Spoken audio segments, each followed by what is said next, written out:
जय हिंद दोस्तों, मैं नवीन शर्मा आप सभी का स्वागत करता हूं। आशा करता हूं आप सब एकदम अच्छे हैं, एकदम बेहतरीन हैं। एक बार सारे प्यारे दोस्त बताएंगे आप सब कैसे हैं। उम्मीद करेंगे बढ़िया होंगे, शानदार होंगे, जबरदस्त होंगे।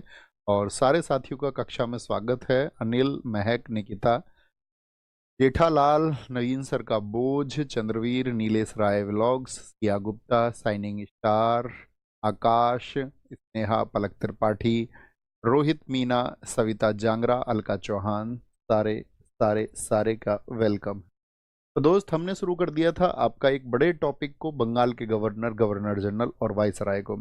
और इनके जरिए ही आप भारत के इतिहास को आगे, यानी कि आधुनिक इतिहास को, मॉडर्न हिस्ट्री को पढ़ते हुए चल रहे हैं। तो पिछली क्लास में हमने पढ़ा था दो कैरेक्टर थे आपका। कौन कौन से? एक तो था क्लाइव, और क्लाइव के समय पर क्या हुआ वो आपने समझा। और फिर हेस्टिंग्स आया, और हेस्टिंग्स मैंने कहा कि वो क्लाइव से भी खतरनाक था। और भारत में उसने एक शासन को स्थापित करने का प्रयास किया, जिसमें काफ़ी हद तक वो कामयाब भी हुआ। और आज की कक्षा में हम पढ़ने वाले हैं कार्नवालिस से वेलेजली तक। यानी पहले कार्नवालिस को समझेंगे और फिर समझेंगे वेलेजली को। वह वेलेजली जिसने, आप ये समझिए कि जो भारत में अंग्रेजी राज्य था उसको एकदम से तब्दील कर दिया बहुत शक्तिशाली ब्रिटिश साम्राज्य में। तो उसके समय पर ऐसा क्या हुआ और कॉर्नवालिस ने क्या क्या हुआ, एक बार थम्स अप कर देंगे। जी भैया, हम और अच्छे से जानने और सीखने के लिए तैयार हैं। बहुत इंपॉर्टेंट सेशन होगा। और आज की क्लास के बारे में मैं बता दूं आपको, ये वो क्लास होगी जिससे साथी कम्पिटिटिव एग्जाम्स में सबसे ज़्यादा क्वेश्चन अगर गवर्नर और गवर्नर जनरल से बनेंगे तो इस कक्षा से बनेंगे। ये उतनी महत्वपूर्ण कक्षा है क्योंकि आज ही की क्लास में हम आपका जो स्थायी बंदोबस्त है, जो आपका रैयतवाड़ी व्यवस्था है, जो महालवाड़ी व्यवस्था है, या अगर हम बात करें आपसे जो अंगल नेपाल युद्ध हुआ, या हम आपसे बात करें जो अंगल वर्मा युद्ध हुए आपका, वो आज की क्लास में हम इन सबको डिस्कस करने वाले हैं। तो बहुत ही इंपॉर्टेंट क्लास आप सब लोग की, बहुत ध्यान से सुनिए। के लिए बोल रहे हैं दोस्त। Hello hello hello hello. क्या आवाज आप सब लोगों को क्लियर नहीं है मेरी? एक बार बताएंगे सारे साथी, एक बार बताएंगे क्या आवाज मेरी आप सब लोगों को क्लियर है? थम्स अप करके बताना।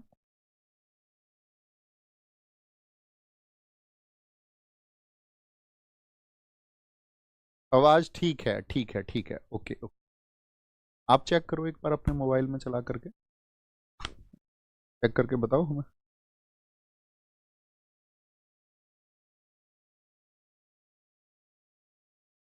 एक बार चेक करें, पीछे दिक्कत हुई थी?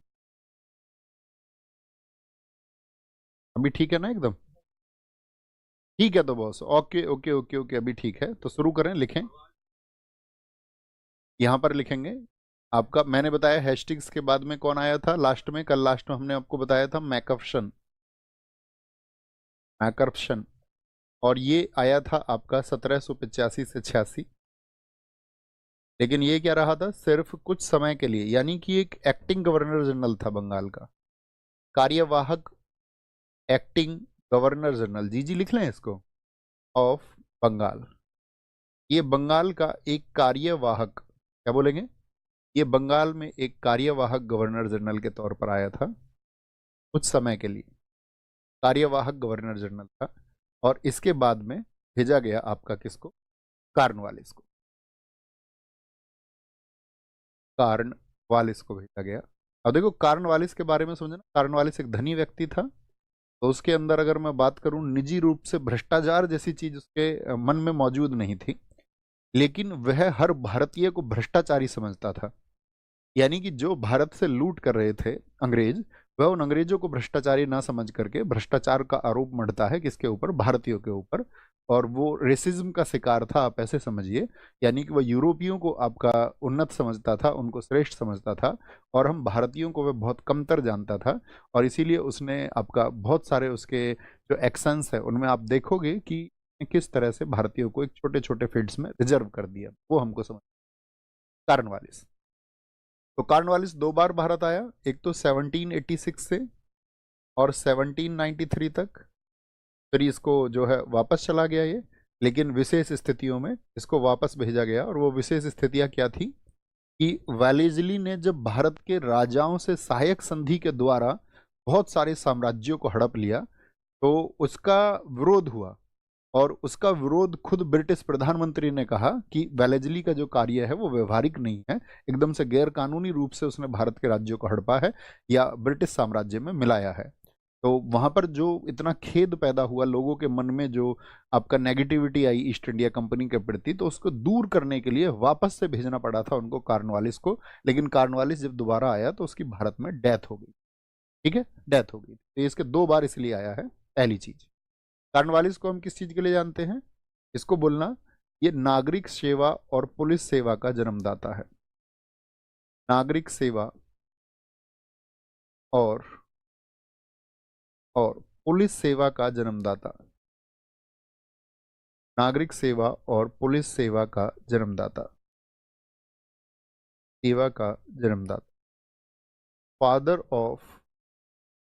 Father of civil services. Father of civil services.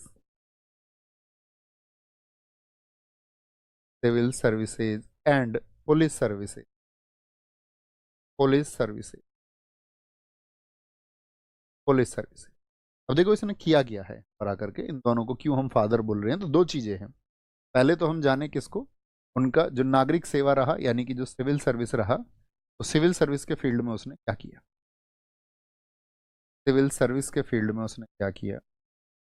Civil service के फील्ड में उसने किया आपका कि जितने भी ब्रिटिशियर्स थे उनको देता था वो हायर पोस्ट। क्या बोलेंगे? हायर पोस्ट उसने दिया। यानी यहीं पे उससे कहा कि उसने जो है आपका एक रेशियल डिस्क्रिमिनेशन किया, यानी कि एक नस्लीय भेदभाव उसने किया, और उसने ये कर दिया कि जो भारतीय है वो उच्च पदों पर नहीं पहुंच सकते। और आपको जानकर के ये हैरानी होगी कि कॉर्नवालिस के टाइम पर ज्यादातर भारतीय सिर्फ क्लर्क तक पहुंच सकते थे। यानी भारतीयों को 2 पोस्ट दी गई, या तो पियोन का या क्लर्क का। ठीक है। और यहाँ पर उसने अपने ब्रिटिश साम्राज्य के शासन को सुदृढ़ बनाने के लिए कि ये भारतीय जो हैं ये तो भ्रष्टाचारी हैं, और जो यूरोपियन अधिकारी हैं उनको उसने ईमानदार माना और कहा उच्च पदों पर ये व्यक्ति रहेंगे तो एक सही व्यवस्था बनेगी। तो इस तरह से उसने यहाँ पर सिविल सर्विसेज यानी नागरिक सेवा को बढ़ाया और मजबूत किया। ठीक है। तो ब्रिटिशियर्स को हायर पोस्ट दिया और भारतीयों को क्या दिया? इंडियंस को क्या दिया? और इसको अंग्रेजों ने कहा क्या है ये सिविल सर्विसेज का जन्मदाता है। क्लर्क, चपरासी, भारतीयों को ये मिलता था। इसीलिए इस पर आरोप लगे हैं किसके ऊपर? कॉर्नवालिस के ऊपर। ये जो घटना है यही जन्म देती है किसको? नस्लीय भेदभाव। यानी उसके ब्लड में ये शामिल था कि वो भारतीयों के साथ भेदभाव करता था। रेशियल डिस्क्रिमिनेशन का शिकार उसको बताया गया है। Racial discrimination. तो रेशियल डिस्क्रिमिनेशन आपको पता होना चाहिए, यानी हम जब लोगों को एक समान भाव से नहीं देख रहे हैं। क्या ऐसा हो सकता है कि आपका सभी यूरोपीय ईमानदार रहे हों, या सिर्फ यूरोपियंस के अंदर योग्यता थी किसी भी एक ऊंचे पद पर पहुंचने की? क्या हम भारतीयों के अंदर योग्यता नहीं थी ऊंचे पद पर पहुंचने की? लेकिन उनके अधिकारों का हनन हुआ, और यह हनन किसने कहा? यह हनन किया गया आपका कॉर्नवालिस के द्वारा। लेकिन फिर भी उसको ब्रिटिश साम्राज्य ने क्या कहा? नागरिक सेवा का जन्मदाता। बड़े दुर्भाग्य की बात है। दूसरी चीज कौन सी है आपकी? पुलिस सर्विसेज, अर्थात पुलिस सेवा। इसको समझिए। तो जो पुलिस सर्विसेज के लिए उसके क्या रिफॉर्म्स थे, पुलिस को लेकर के उसने क्या रिफॉर्म्स की? पुलिस रिफॉर्म्स कौन कौन से? तो पुलिस रिफॉर्म्स समझना। देखो दरअसल में क्या होता था, आप जानते हैं कि आज स्टेट किस में बटा हुआ रहता है? जिले में। और आपका बहुत समय पे मुगल शासन के समय पर भी मैंने आपको बताया कि संपूर्ण राज्य को मुगल जो बांटते थे वो अपने किस में बांट देते थे? सूबों में बांट देते थे। ठीक है। और सूबों के फिर निम्न स्तर पर भी अपने अपने अधिकारी होते थे, गांव स्तर तक आपका संचालन होता था प्रशासन का। तो आप देखोगे धीरे धीरे धीरे धीरे क्या हुआ, मुगलों के बाद में जब ईस्ट इंडिया कंपनी ने अपनी जगह बनानी शुरू, तो यहाँ पर कुछ जमींदार आ गए। क्योंकि आपको देखना होगा, कुछ चीजें समझनी होंगी कि आपका जब बंगाल को कैप्चर किया अंग्रेजों ने, तो अंग्रेजों ने, मुझे बताइए फटाफट से, कि आपका बंगाल, बिहार और उड़ीसा की दीवानी के अधिकार प्राप्त कर लिए थे, हाँ या ना? और किस वर्ष में प्राप्त किए थे ये भी आपको बताना है। तो आप कहेंगे भैया उन्होंने ये अधिकार 1765 में प्राप्त कर लिए थे, क्योंकि वो लोग बक्सर का युद्ध जीत चुके थे। अब जो वहां से कलेक्शन होता था वो ईस्ट इंडिया कंपनी करती थी, और ईस्ट इंडिया कंपनी इस कलेक्शन को करती थी किसके थ्रू? मैंने आपको बताया था 2 उपदीवान उन्होंने बनाए थे, मोहम्मद रजा खान और सिताब राय। और मोहम्मद रजा खान और सिताब राय कैसे करते थे, वो गांवों में जमींदारों को कुछ जिम्मेदारी दे देते थे, तो जमींदार उस टैक्स को इकट्ठा करते थे, उस लगान को, उस रेवेन्यू को इकट्ठा करते थे और ईस्ट इंडिया कंपनी तक पहुंचाते थे। तो जमींदार एक बड़ी शक्ति यहाँ पर बनने लगे थे, और जमींदारों को ही यहाँ पर जिले का प्रशासन भी, यानी कि एक पुलिस का काम भी जो करता था जिले में, वो जमींदार ही करता था। किसी को क्या दंड देना है, किस तरह से आपका उसको कटघरे में खड़ा कर देना है, या किसी की चीजें किस प्रकार से छीनी जाएंगी, तो जमींदार बहुत पावरफुल होते जा रहे थे। तो इसने पुलिस रिफॉर्म्स में क्या किया, तो इसने बोला जो जिला होगा, जिले में मजिस्ट्रेट एक नियुक्त होगा। तो जिले में इसने क्या बनाया, आपका एक मजिस्ट्रेट नियुक्त होगा। मजिस्ट्रेट जिसका कार्य क्या होगा, जिसका कार्य होगा आपका इंस्पेक्शन का, निरीक्षण का कार्य, जो देखेगा कि भाई कहीं ऐसा तो नहीं है कि कुछ गड़बड़ की व्यवस्थाएं चल रही हो, निरीक्षण का कार्य, निरीक्षण का कार्य, ठीक है। तो आपका दूसरी चीज जिसने क्या बोली, जो जिले में आपका मजिस्ट्रेट होगा उसके नीचे होगा एक जिला अधीक्षक, यानी मजिस्ट्रेट के नीचे कौन होगा, सुपरिटेंडेंट ऑफ पुलिस होगा। आज भी आप देखते होगे जो छोटे जिले होते हैं वहां पर एसपी होता है, जो बड़े जिले होते हैं वहां पर senior superintendent of police SSP होता है। तो इसने जिला अधीक्षक बनाया इसके अधीन, और जिला अधीक्षकों के नीचे इसने बनाए आपका थाना। क्या बनाए, थाना या चौकी आप समझ सकते हैं उस समय के दौरान। तो यहां पर एक पोस्टिंग दी गई चौकी इंचार्ज को। चौकी इंचार्ज यहां पर होता था, आज भी जैसे जनरली सब इंस्पेक्टर इंस्पेक्टर होते हैं इंचार्ज। तो जो थाना में चौकी इंचार्ज बनाया, यानी कि जो दरोगा बनाया, इस तरह से इसने पुलिस सिस्टम को एक लेयर में बांट दिया, और दरोगा की हेल्प के लिए हुआ करते थे कांस्टेबल। बात क्लियर है, यानी दरोगा बोले तो एक सब इंस्पेक्टर की हेल्प के लिए कांस्टेबल हुआ करते थे। तो इसने एक सिस्टमेटिक वे बनाया।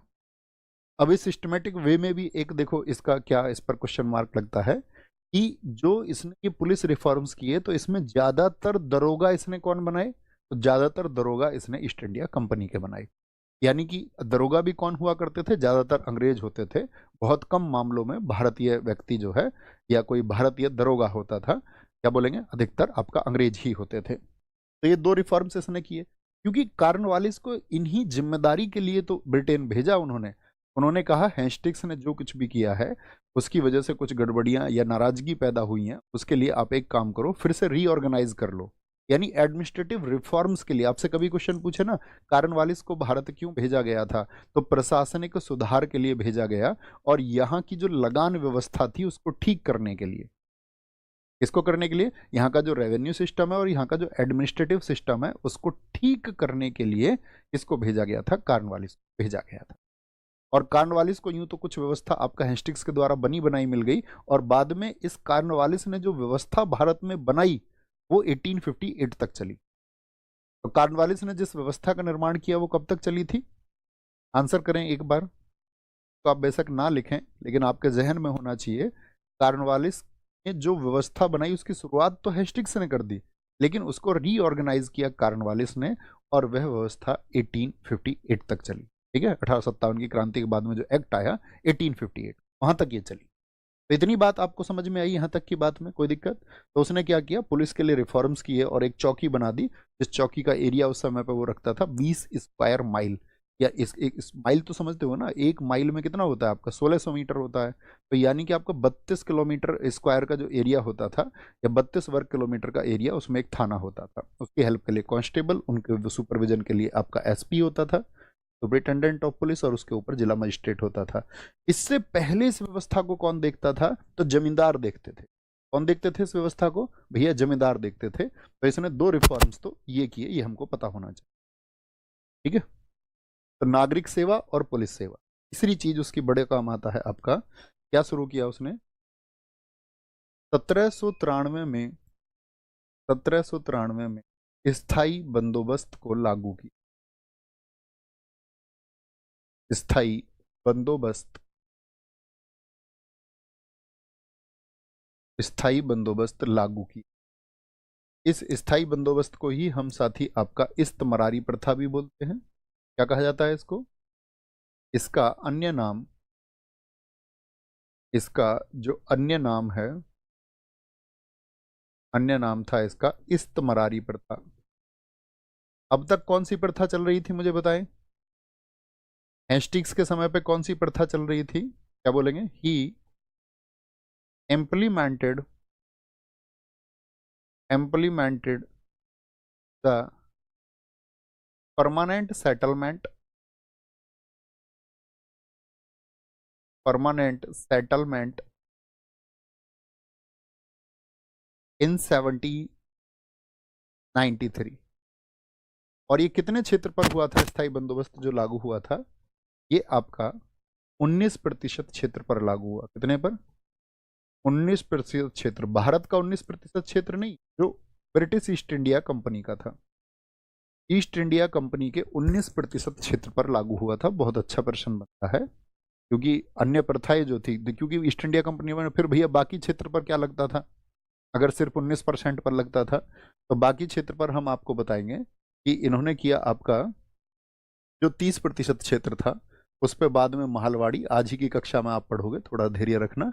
तो महालवाड़ी को इन्होंने लागू किया था और 51% क्षेत्र पर ईस्ट इंडिया कंपनी थी उस पर रैयतवाड़ी व्यवस्था थी। क्या थी? रैयतवाड़ी सिस्टम को लागू किया था। तो इस तरह से ईस्ट इंडिया कंपनी ने, क्यों भैया इस सभी जगह ये क्यों नहीं लागू कर दिया गया? तो यहाँ आप समझ सकते हैं कि परमानेंट सेटलमेंट जिस उद्देश्य से लाया गया था उस उद्देश्य में परमानेंट सेटलमेंट सफल नहीं हो पाया, इसीलिए इसको ज्यादा बड़े क्षेत्रों पर लागू नहीं कर पाई, या ईस्ट इंडिया कंपनी अपने सारे क्षेत्रों पर लागू नहीं कर पाई। तो क्यों, इसमें ऐसी क्या कमियां रही, तो उन पर अभी विचार हम करेंगे, आप खुद समझ जाएंगे। ठीक है, तो क्या बोलेंगे कितने क्षेत्र पर था? तो आप कहेंगे भैया ये आपका सिर्फ 19% क्षेत्र पर था।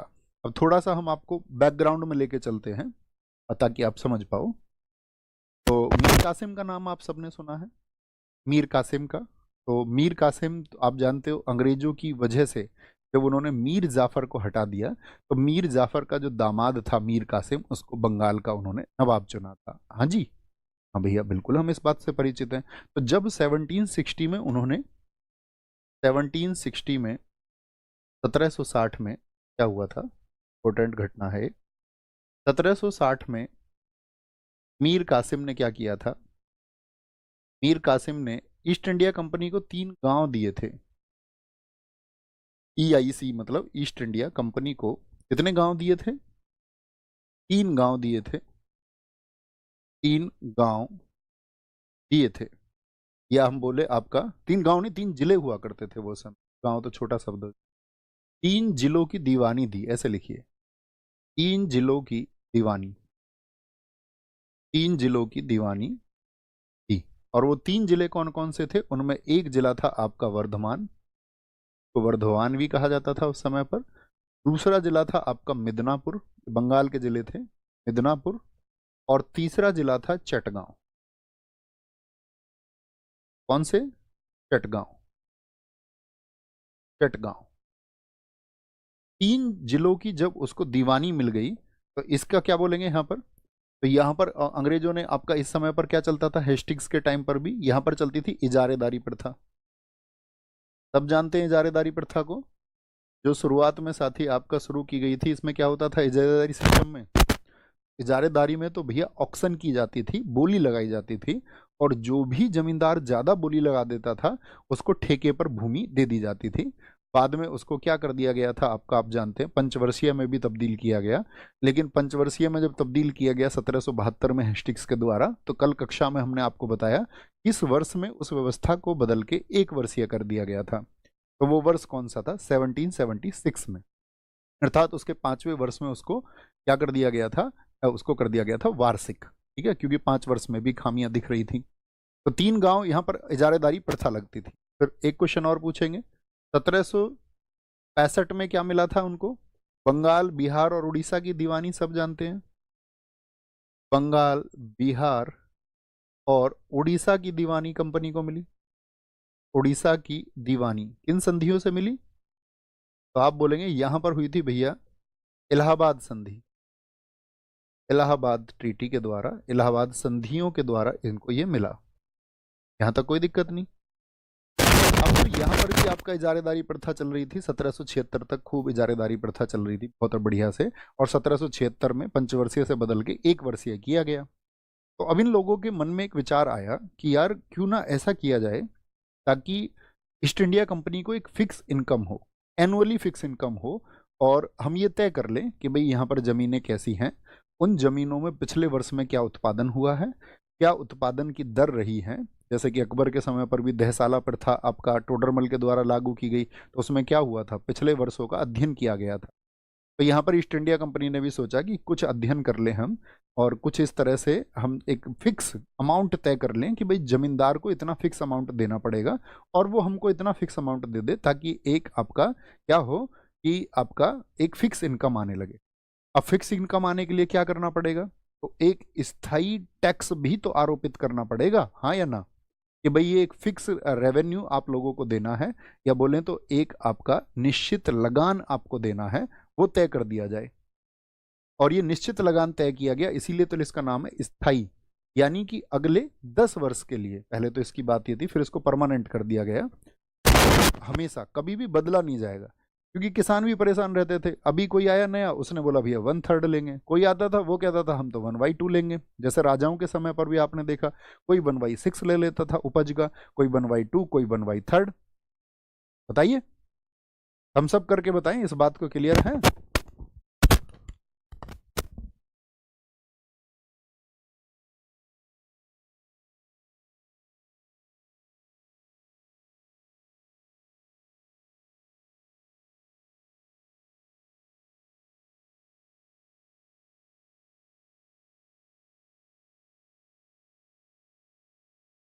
एक बार भाई साहब अभी बताएं, अभी आवाज ठीक आई है क्या आप लोगों के पास में। उम्मीद करूंगा अभी एकदम ठीक आवाज आई होगी। अच्छा, दिक्कत क्या आई है आवाज में, ये बताओ, क्या आवाज नहीं आ पा रही है, धीमी आवाज है या तेज आवाज है, दिक्कत क्या है, वॉइस के साथ में कुछ सरसराहट है। बताएं एक बार। अभी ठीक है, ओके ओके, यहाँ पर देखेंगे। तो हमने आपको क्या बता रहे थे, बीच में तुम थोड़ा सा एडजस्ट कर लिया करो यार आवाज आवाज का, फिर हम सोचते हैं हम तुमको क्या बता रहे थे। सरसराहट को सुन लो यार, तुम जंगल में कहीं जा रहे हो, सोच के देखिए, और रात को पेड़ की आवाज आ जाए, तुम चिल्लाने लगोगे क्या, आवाज आई आवाज आई आवाज आई। या कभी मान के चलो आपका, अब तो लू चलेंगी, आंधियां चलेंगी, पेड़ों की आवाज आएगी, सरसराहट की आवाज आएगी, तो आप शोर मचाओगे क्या पूरे दिन की, भैया पत्तियों की आवाज आई, पेड़ों ने आवाज की। तो हैबिट बन जाती है ना, तो हैबिट बना लो थोड़ी सी, कभी कभार सरसराहट हो तो एडजस्ट कर लिया करो। ओके, वापस आते हैं। तो इन्होंने क्या कहा कि भाई एक स्थाई क्या कर देते हैं, एक स्थाई दर तय कर देते हैं। तो इसीलिए नोट करना, स्थाई बंदोबस्त का विचार किसके मन में आया, ये 3 लोग हैं। स्थाई बंदोबस्त का जो विचार आया, बंदोबस्त का विचार, थॉट ऑफ परमानेंट सेटलमेंट, 3 लोग हैं इसके लिए। Thought of permanent settlement,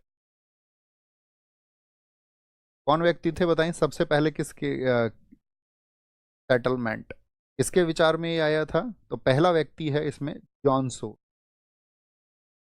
John सोर, जॉन सोर, जो कि कार्नवालिस के बाद में आपका एक बंगाल का गवर्नर जनरल भी बना, जिसने हस्तक्षेप की आपका नीति को अपनाया था। जॉन सेर, तो जॉन सेर कौन हुआ करता था इस समय पे, लिख लेना। ये आपका जो रेवेन्यू बोर्ड बना था, बताओ रेवेन्यू बोर्ड किस समय बना था। रेवेन्यू बोर्ड का ये अध्यक्ष था, ने तो रेवेन्यू बोर्ड बनाया, और जो मोहम्मद रजा खान था आपका, और राजा सिताब राय, उन दोनों के ऊपर मुकदमा चला दिया था। बोलो भाई, हम सब करके बताएं एक बार। तो जॉन सोर, तो इसने रेवेन्यू बोर्ड बनाया था एक 1772 ठीक है।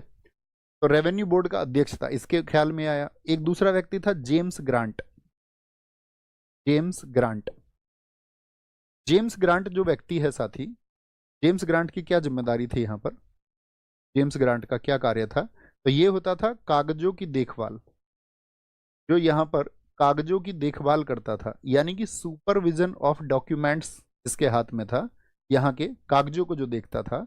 और ये जेम्स ग्रांट था इस समय पे ईस्ट इंडिया कंपनी का मुख्य सारिस्तादार। कौन था, मुख्य सारिस्तादार था ये, जिसको उस समय पे एक पोस्ट था कागजों की देखभाल के लिए, चीफ सारिस्तादार, चीफ सारिस्तादार। ठीक है, काम क्या था इसका, सुपरविजन ऑफ डॉक्यूमेंट्स था। अब समझे जरा ध्यान से। और तीसरा व्यक्ति कौन हो गया, तीसरा व्यक्ति हो गया कॉर्नवालिस। फिर भी ये कॉर्नवालिस को ही क्यों कहा जाता है? क्योंकि कॉर्नवालिस इस समय पे गवर्नर जनरल है, कॉर्नवालिस। और अगर आपको याद हो तो हमने आपको एक्ट पढ़ाया था 1784 का पॉलिटी में, जिसमें क्या कहा गया था, गवर्नर जनरल के साथ में 3 अन्य सदस्य होंगे, ठीक है, जो उसकी कार्यकारी परिषद थी। और साथ में आपका ये कहा गया था कि जो गवर्नर जनरल है वो कमांडर इन चीफ होगा। क्या होगा? कमांडर इन चीफ होगा। यानी 1784 के द्वारा बंगाल के गवर्नर जनरल को कमांडर इन चीफ भी घोषित कर दिया गया। अब कमांडर इन चीफ जब उसको घोषित किया गया, यानी कि सैनिक शक्तियां भी किसके पास में आ गई? तो प्रशासनिक शक्तियां तो उसके पास में पहले से थे ही। अगर आपने 1784 का नहीं किसी साथी ने पढ़ा है तो पॉलिटी वाली क्लास में जाके पिट्स इंडिया एक्ट को जरूर पढ़ना, कि वहां पर आपका ये प्रक्रिया की गई कि उसको जो है आपका धीरे धीरे बंगाल के गवर्नर जनरल को, आपको सिर्फ इतना जानना है कि उसको कमांडर इन चीफ भी बना दिया गया।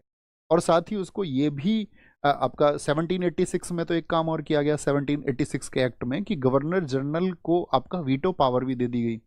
यानी वो चाहे तो अपनी कार्यकारी परिषद के निर्णयों को माने या ना माने, विशेष स्थितियों में वो उनको रद्द भी कर सकता था और मना भी कर सकता था। थम्स अप करके बताएं जी भैया हमने ये पढ़ा था। ठीक है, तो ये क्या बोलेंगे, स्थायी बंदोबस्त का विचार इन 3 लोगों के मन में आया। और लिखना क्या बात है, इसको सबसे पहले लागू किया इन सब लोगों ने। सबसे पहले कहां पर लागू हुआ ये?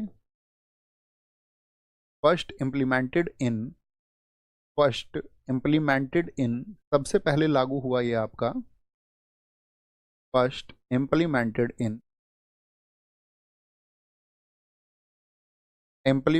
इन बंगाल।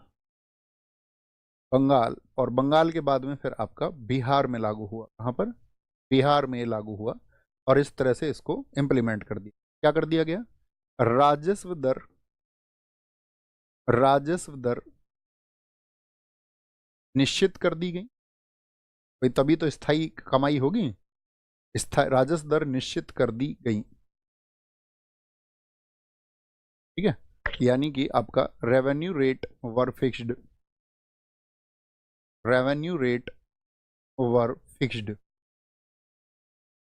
फिक्स्ड। और तीसरी चीज क्या की गई, याद रख लेना, जमींदार को भूमि का स्वामी माना। जमींदार को भूमि का स्वामी माना। भूमि का बहुत बार पूछा जाता है, किस आपका भू राजस्व व्यवस्था में जमींदार को भूमि का स्वामी बनाया गया था? बनाया गया। क्या बोलेंगे? जमींदार को तो बोलेंगे मेड द जमींदार ऐसे लिख लीजिए, जमींदार became the owner of land। जमींदार को क्या बना दिया गया? आपका भूमि का स्वामी बना दिया गया। अब देखो दो चीजें हुई यहाँ पे, भारत में कैसे परिवर्तन आएगा ये समझना है आप सब बड़े गौर से। तो जब उसको भूमि का स्वामी बनाया गया तो यहाँ पर क्या बोला गया, इसमें होता था आपका कि 11 हिस्से होते थे टोटल आपका स्थायी बंदोबस्त में। यानी कि मान के चलो किसी किसान का उत्पादन हुआ है, किसान का जो उत्पादन हुआ है, किसी किसान ने उत्पादन किया और उसकी जमीनों का एनालिसिस करके उसके ऊपर जो था आपका वो रेवेन्यू रेट फिक्स था, सबके लिए अलग अलग था, राजस्व दर निर्धारित था सबके लिए अलग अलग। तो यहाँ पर क्या होता था, किसान के उत्पादन के बाद में जो राजस्व वसूलेगा वो कौन वसूलेगा? जमींदार को भूमि का स्वामी बनाया गया। और साथ में इसी जमींदार को राजस्व वसूली का काम दिया गया। रेवेन्यू रिकवरी का काम कौन करेगा? राजस्व वसूली का कार्य इसी को दिया गया। राजस्व वसूली का कार्य भी यानी कि रेवेन्यू रिकवरी का जो साथी फंक्शन था उसको भी यही ऑपरेट करता था। और जो राजस्व आएगा वो राजस्व होगा आपका 11 हिस्से होंगे। ये तो 10/11 हिस्सा तो जाएगा ईस्ट इंडिया कंपनी को, 10/11 हिस्सा, और 1/11 हिस्सा जो जाएगा वो जाएगा जमींदार। भाई जमींदार को अगर काम दिया जा रहा है तो उसको भी तो वो भी तो कुछ काम आपका लेगा इनसे चार्जेस। तो क्या बोलेंगे, 10/11 हिस्सा किसका है? ईस्ट इंडिया कंपनी का। और 1/11 हिस्सा किसका है? जमींदार का। यानी इसको ऐसे समझिए कि जो टैक्स आया टोटल उसके 11 हिस्से बना दिए। और मान के चलो 11 किलो नाज आया या 11 रुपए आया, ये समझिए। 11 रुपए में कितने रुपए लेगी ईस्ट इंडिया कंपनी, बताओ। 11 रुपए आ गया मान के चलो, तो 11 रुपए में से 10 रुपए तो जाएंगे किसको, ईस्ट इंडिया कंपनी को, और 1 रुपया जो जाएगा वो जमींदार को जाएगा। किसको, जमींदार को।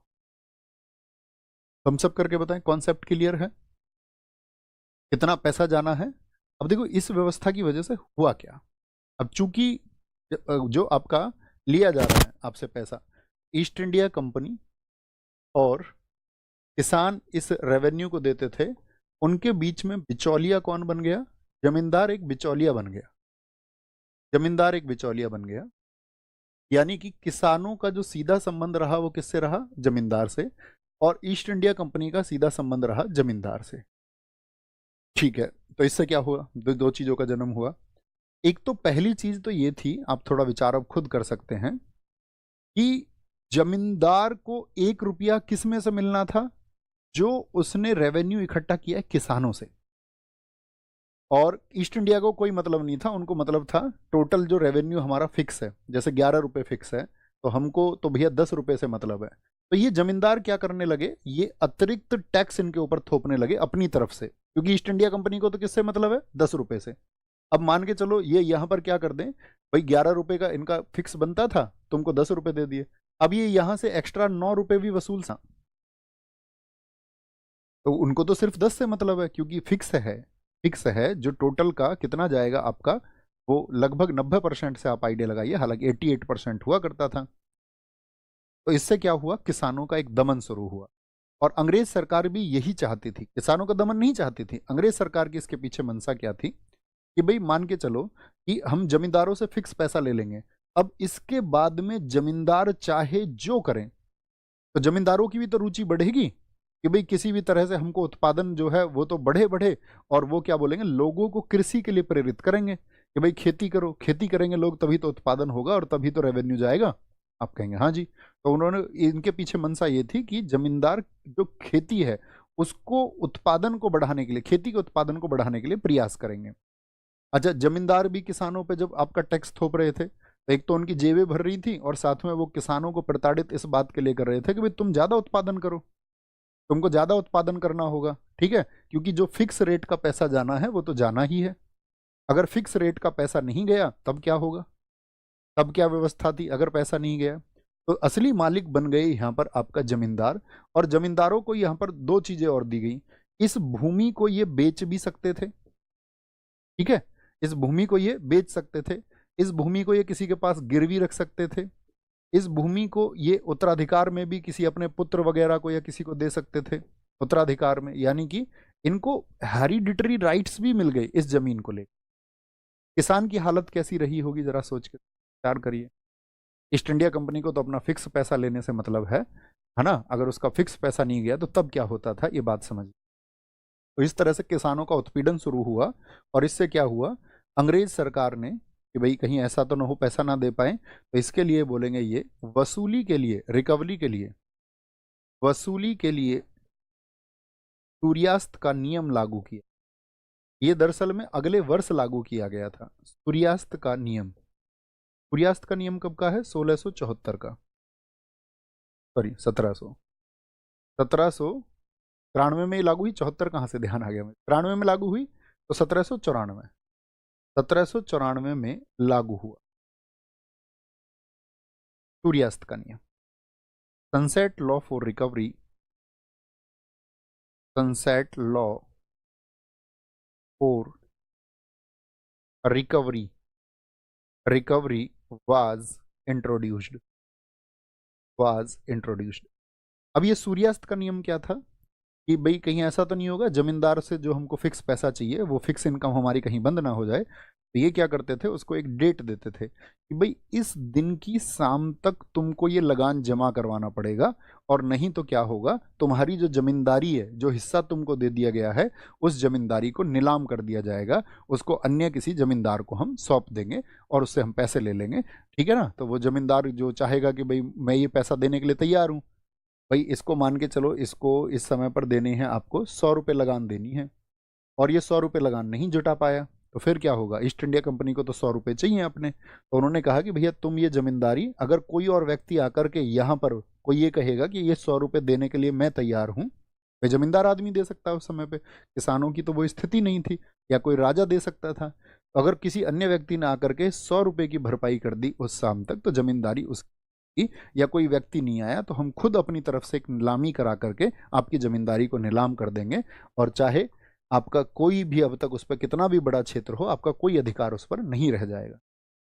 अब जमींदार इसी के लिए क्या करेंगे, आप सोच के देखिए कि कैसे भी न कैसे करके जो फिक्स पैसा अंग्रेजों के पास पहुंचाना है उनको, जो तय कर रखा है, उसके लिए वो किसानों का कितना उत्पीड़न करते होंगे। क्या किसानों के घरों से अनाज जबरन नहीं ले लिया जाता होगा, अपना राजस्व चुकाए जाने के बाद भी, अगर पूरी पूर्ति नहीं होती हो? या जबरन लोगों का बहुत ज़्यादा, अगर मैं कहूँ कि आपका शोषण जिसको हम कहेंगे, बहुत ज़्यादा एक्सप्लॉइटेशन उनका नहीं होता होगा? तो आप कहेंगे हाँ। तो इस तरह से ये जमींदार इस देश में उभरे, जिनके पास में बहुत बहुत ज़मीनें हुई, तो ये इसका आगे आके फिर क्या इसका आप ड्रॉबैक समझ गए ना, नुकसान क्या हुआ?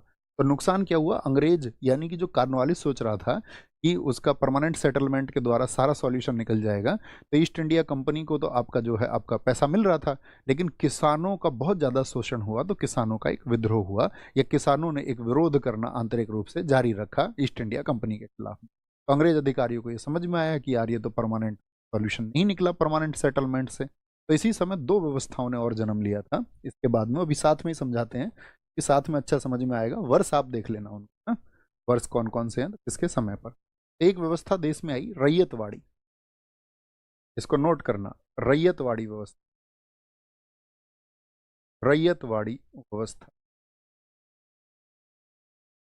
भैया थम्स अप करके मुझे ये बता दो एक बार, आपको ये समझ में आ गया ना परमानेंट सॉल्यूशन क्या था?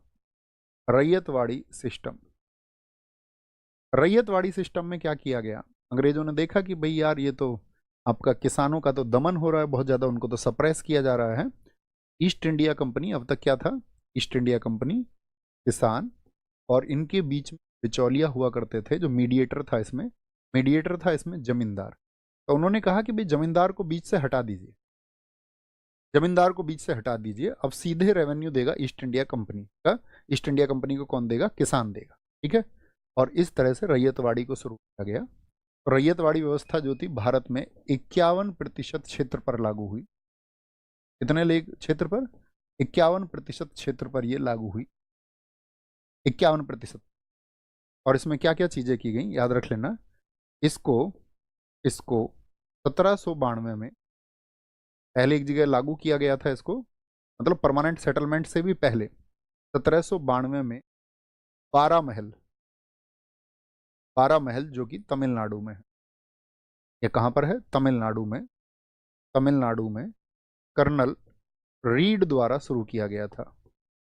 इसके द्वारा? कर्नल रीड द्वारा। लेकिन बहुत छोटे से क्षेत्र में 12 महल में ये लागू हुई थी। और ये कब लागू हुई है? तो आप कहेंगे भैया ये तो आपका पहले लागू हो गई स्थायी बंदोबस्त से, तो लेकिन ये पूरी तरह से बहुत बड़े एरिया में इंप्लीमेंट नहीं। अंग्रेज इसको भी देख रहे थे कि हमारा एक अधिकारी है वहां पर 12 महल में, कर्नल रीड ने एक ऐसी व्यवस्था बनाई है।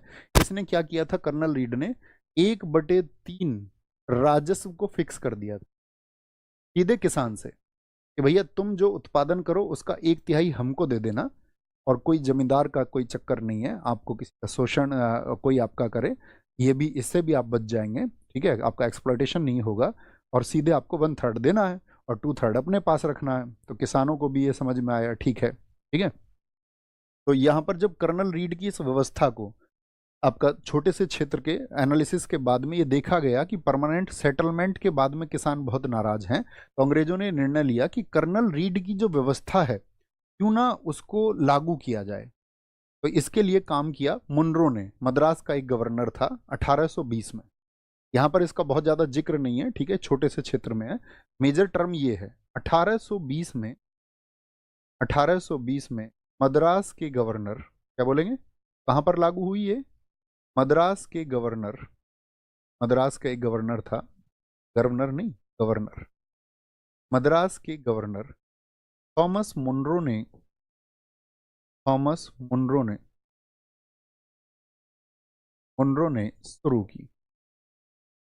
की started by Thomas Munro,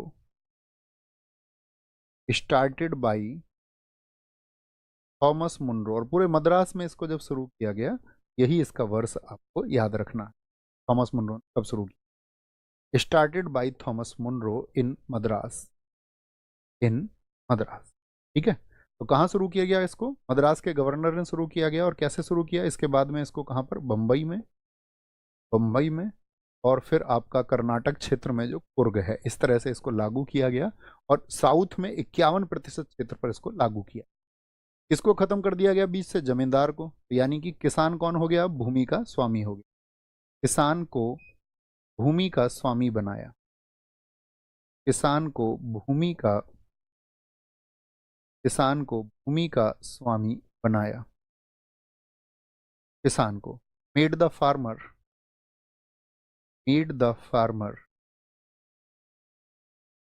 honour of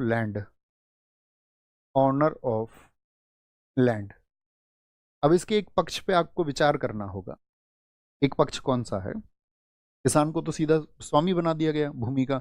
अब कौन मालिक है? किसान है। तो किसान उसको भूमि को क्या है आपका बेच सकता था, या मान के चलो किसान के पास में भी उस तरह के हेरिडिटरी राइट्स आए। तो यहाँ पर क्या हुआ? क्वेश्चन क्या है मेरा मेरा आप सब लोगों से एक विचार के लिए प्रश्न है, क्या हर वर्ष में फसल का उत्पादन एक जैसा हो, ये जरूरी है? और इन्होंने एनालिसिस किया कि ठीक है, औसत यही बन गया। औसत का मतलब क्या होता है? औसत उत्पादन के आधार पर उन्होंने रेवेन्यू रेट फिक्स किया। तो औसत मान के चलो, तो औसत का तो मतलब क्या होता है? कभी ज्यादा और कभी कम। अब एक किसान की स्थिति आप सोचिए, तो जमींदार तो आपका किसी भी करके व्यवस्था कर लेते थे, किसानों का खून चूस करके व्यवस्था कर लेते थे। लेकिन जो किसान है, जैसे मान के चलो कोई एक छोटा किसान था, इसके पास 1 बीघे, 2 बीघे, 4 बीघे, 6 बीघे ऐसी जमीन, और किसी वर्ष में अच्छी फसल नहीं हुई, यानी कि मान के चलो पहले प्रकृति पर आधारित थी आपका, और वर्षा वगैरह नहीं हुई, और मान के चलो उसके 5 बीघे, अच्छा उत्पादन नहीं हुआ। अब वो कैसे उस टैक्स को देगा? 1/3 कैसे देगा? अब मान के चलो उसको पूरा खेत में ही 1/3 पैदा नहीं हुआ, तो यहां भी समस्या आएगी या नहीं आएगी? तो तब किसान क्या करेंगे? तो अंग्रेजों ने तो यहाँ पर पूरी व्यवस्था कर रखी थी कि भाई उनकी जमीनों को कैसे हड़पा जाए। तो यहाँ पर एक नई व्यवस्था हमारे देश में पैदा हुई।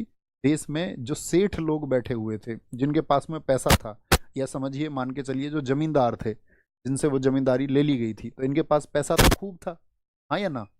आप कहेंगे हाँ, देश में जमींदारों के पास में खूब पैसा था। तो जमींदारों ने इस व्यवस्था का इस समय आपका लाभ उठाया कि ठीक है, अच्छा तुम भूमि के स्वामी बन गए हो, लेकिन मान के चलो तुम अगर टैक्स नहीं दे पा रहे हो, ये मान के चलो टैक्स पे ना कर पाए, टैक्स ना दे पाए, तो ब्रिटिश सरकार इसकी जमीन ले लेगी, हाँ या ना?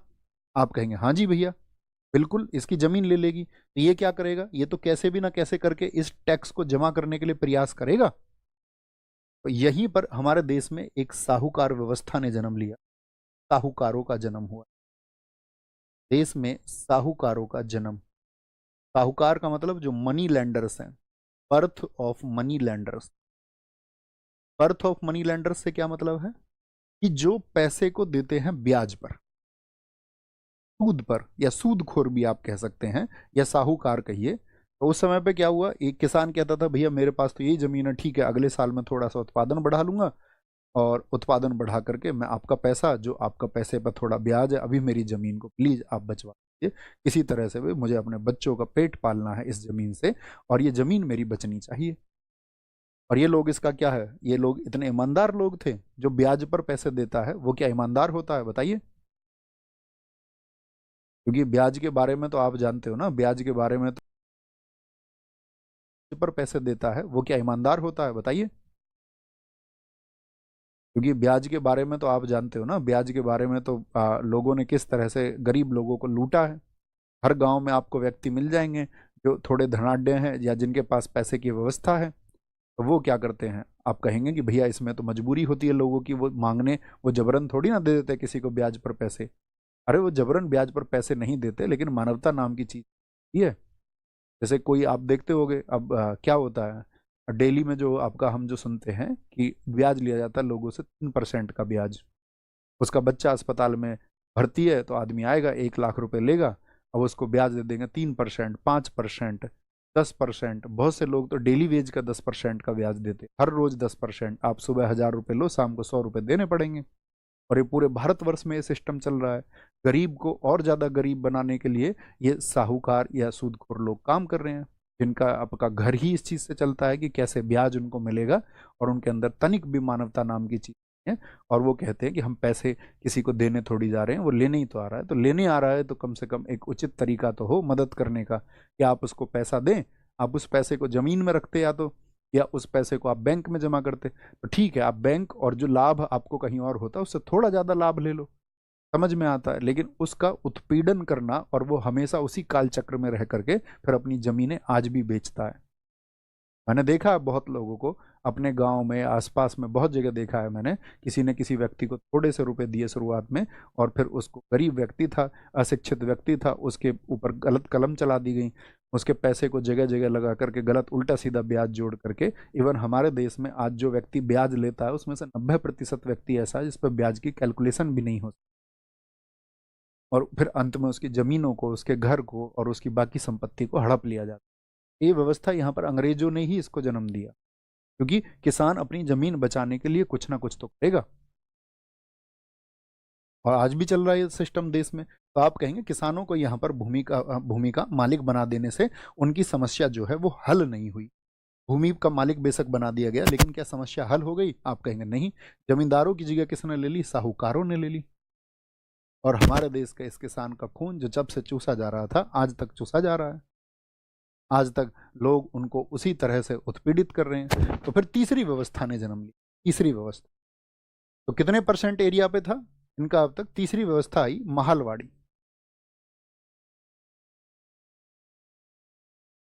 महालवाड़ी व्यवस्था,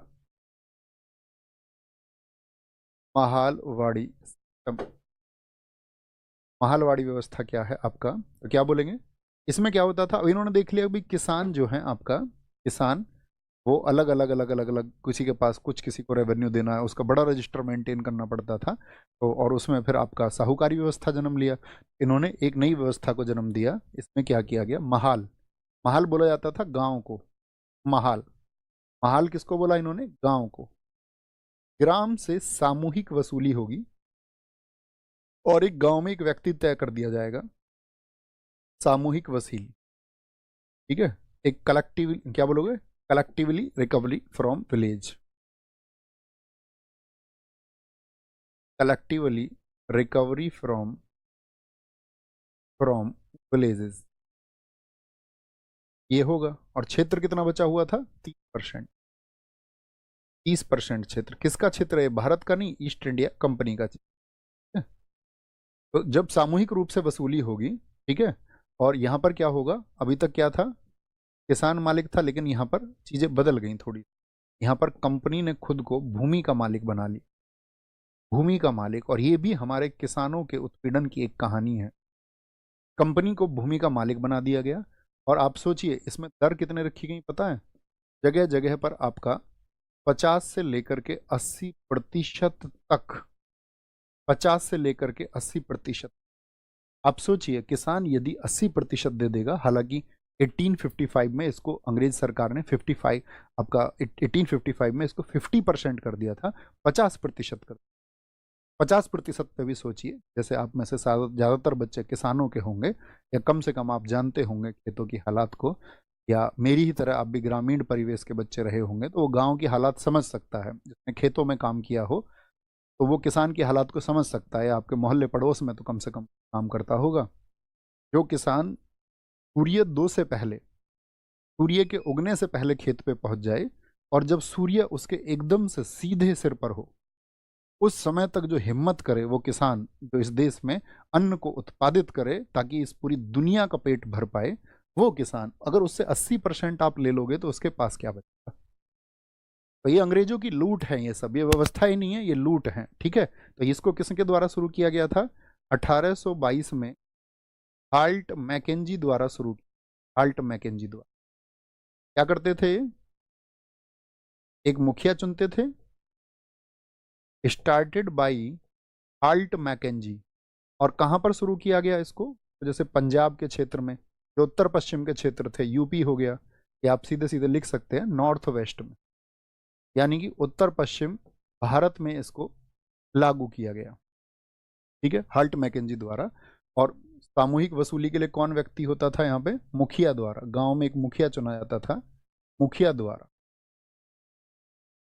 गांव में आप जानते ही हो प्रधान जी का तो हिसाब क्या होता है। जैसे गांव में प्रधान जी होंगे तो सबसे पहली योजना में अक्सर आप देखोगे प्रधान जी का घर बनेगा, जिनका अगर पहले भी नहीं बना तो तब बन जाएगा। अगर प्रधान जी किसी और काम से रिसोर्स से भी पैसा ले आए, मान के चलो, या ऐसा हो सकता है उनका आर्थिक हालात से मजबूती किसी और तरफ से हो गई, और तरफ से मजबूती हो गई और उन्होंने उस समय पर अपना घर बना लिया, तब भी गांव यही कहेगा। बेशक से ईमानदार प्रधान हो तब भी गांव यही कहेगा कि इसने जो है पैसा यहाँ पर लगा लिया है। होता है या नहीं? लेकिन हालांकि आप देखोगे 90% केसेस में यही होता है कि वो गांव के विकास का पैसा होता है जिसको प्रधान अपने घर में लगा लेता है, अक्सर यही होता है। तो हाल्ट मैकेंजी द्वारा ये व्यवस्थाएं शुरू की गई। ठीक है, और अब तो ये हमने किसकी बात कर ली आपसे? तीनों व्यवस्थाएं समझ में आई, हम सब करेंगे। पहली व्यवस्था में क्या था आपका? जमींदारी व्यवस्था को बढ़ावा मिला, जमींदारों ने खूब वसूली की। जमींदारों से किसान को दिया तो इन्होंने सोचा कि भाई किसान सीधा सीधा अपने आप को बचा पाएगा, लेकिन जमींदारों की जगह साहूकारों का जन्म हो गया इस व्यवस्था से। किसान की हालत फिर भी बिगड़ी रही। मालवाड़ी में सीधे किसान को प्रताड़ित किया गया है। ठीक है, सीधे प्रताड़ित किया गया है। तो ये तीन व्यवस्थाएं थी उस समय कृषि की, आपको याद रख लेना। जमींदारों के लिए तो आपको पता भी होना चाहिए ना, जैसे अगर आप पढ़ते होगे 9वीं अनुसूची थी, जब हमारे देश का पहला संविधान संशोधन हुआ था तो सबसे पहला काम देश की आज़ादी के बाद में इन जमींदारों को ही देखना था, जमींदारों का ही इलाज करना था। तो उसके लिए लाए भी ना जमींदारी उन्मूलन अधिनियम 1951, भाई कैसे इन पे कंट्रोल किया जाए। ओके भैया, थ्योरी बुक जीएस का 10 तारीख को आएगा, नेक्स्ट 10 को आएगा, इस बार नहीं आएगा क्योंकि इस बार प्रोजेक्ट थे तो उनके पास में कई वो लोग मुझसे मिले, बोले कि भैया क्या इसको थोड़ा सा हम आगे पहुंचा सकते हैं। मैंने कहा हाँ, हमारे बच्चे तो पढ़ ही रहे हैं, कोई दिक्कत नहीं है। ठीक है, कोई परेशानी नहीं है। तो वो बुक आएगा आपका नेक्स्ट मंथ बार, क्योंकि और जो एग्ज़ाम नज़दीक आ रहे हैं तो उनकी वजह से पर भी बहुत प्रेशर है। ठीक है, उनको तैयार कर रहे हैं। फिर उसको तो मैं उनका पूरा डेटा उनको दे चुका हूँ, वेरीफाई भी मैं सारे उसको कर चुका हूँ अब तक का, तो लगभग तैयार है। लेकिन अभी बीच में उसको हम 10 को ही लॉन्च कर पाएंगे। ठीक है, और वो एक ही बार आएगी, याद रख लेना, सिर्फ एक बार आएगी वो उस 10 को। उसके बाद में वो आपका फिर ऑनलाइन आपको नहीं मिलेगी, फिर आपको ऑफलाइन मार्केट से परचेज करना पड़ेगा। ठीक है, कितनी तारीख को? 10 जून को यहाँ पर आए। 1793 में कार्नवालिस कोड लागू हुआ। 1793 में कार्नवालिस कोड बहुत पूछा जाता है। कार्नवालिस ने अपना एक कोड बनाया, कार्नवालिस संहिता जिसको बोलते हैं, कार्नवालिस संहिता। 1793 में कार्नवालिस संहिता लागू हुई। बहुत सारे लोग इसको स्थायी बंदोबस्त समझ लेते। ठीक है, इम्प्लीमेंटेशन ऑफ इम्प्लीमेंटेशन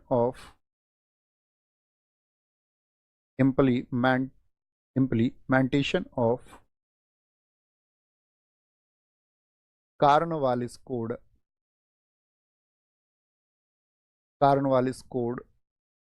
इन 1793। देखो ये कार्नवालिस कोड दरअसल में था क्या?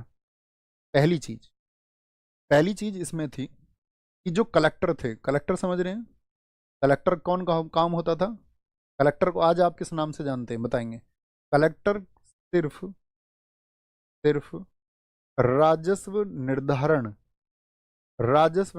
करेगा, सिर्फ राजस्व निर्धारण करेगा, ये कहा। Collector only decide the revenue. आज कलेक्टर नाम सुनाया आपने कहीं पर? बोले मेरा बेटा कलेक्टर बन गया। कलेक्टर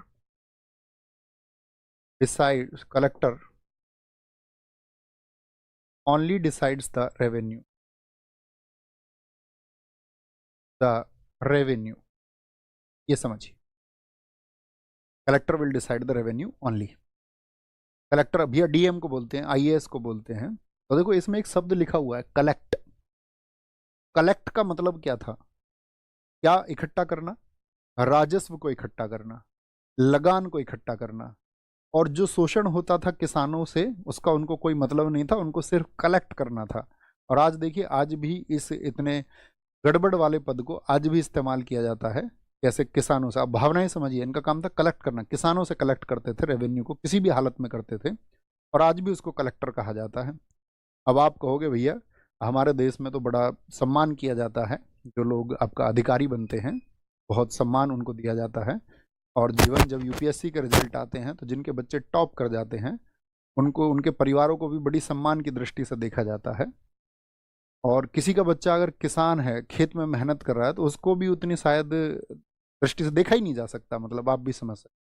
लेकिन जब आप 10 वर्ष के बाद अखबारों में पढ़ते हैं कि उन्होंने 100 करोड़ का घोटाला कर दिया या उन्होंने 200 करोड़ का घोटाला कर दिया, और उसका एक कंपैरिजन करके देखिए उस किसान के एक बच्चे से जो उस जमीन में फसल का उत्पादन कर रहा है, कौन बेहतर इंसान है। क्या यूपीएससी में उस समय पर, किसी समय पर आपका अपनी रैंक ला करके और भविष्य में भ्रष्टाचार का साथी हो जाना उसका, या फिर ईमानदार बने रह करके, या किसी समय पर सफल ना हो करके असफल होते हुए भी मेहनत करना या कोई अन्य रास्ता चुन लेना, वह एक बेहतर विकल्प होता है।